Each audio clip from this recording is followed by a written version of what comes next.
अब हम गणित पढ़ेंगे। यहाँ पर हम जानेंगे प्रतिपादकों के बारे में और शक्ति के बारे में। और आइए देखें कि ये आत्म मूल्य के मूल्य से कैसे जुड़ा है।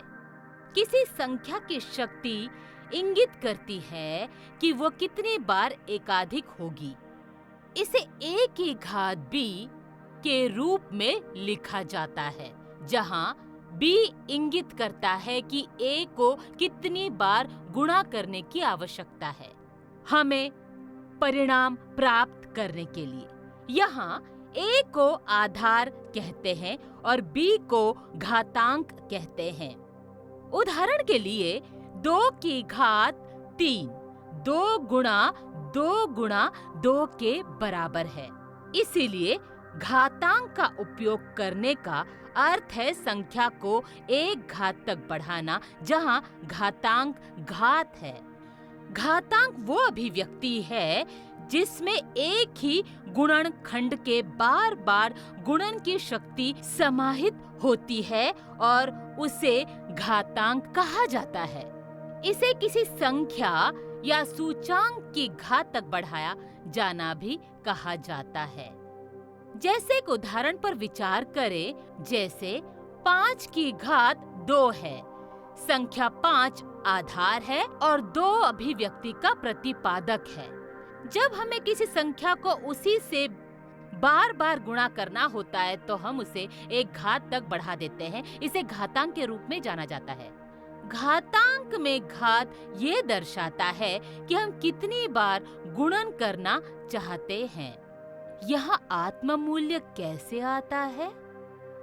मनुष्य को ये स्वीकार करने में सदैव गर्व होता है कि वो बुद्धिमान है और वो अपने कौशल का उपयोग करके किसी भी मुद्दे को हल कर सकता है, जो अन्य जीवित प्राणियों के पास ऐसा नहीं है। हाँ, बुद्धि और बुद्धिमत्ता मनुष्य के पास ही है। आत्म मूल्य या अपने अस्तित्व पर गर्व या आत्म सम्मान भी हमारे लिए आम बात है। हम हमेशा अपना सिर ऊंचा रखना चाहते हैं, किसी के भी सामने और कभी भी।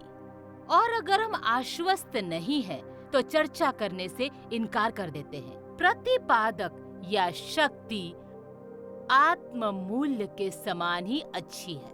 ये एक ऐसी संख्या है जिसका उपहास या अपमान होने या चुनौतियों का सामना करने पर आत्मसम्मान कई गुना बढ़ जाता है।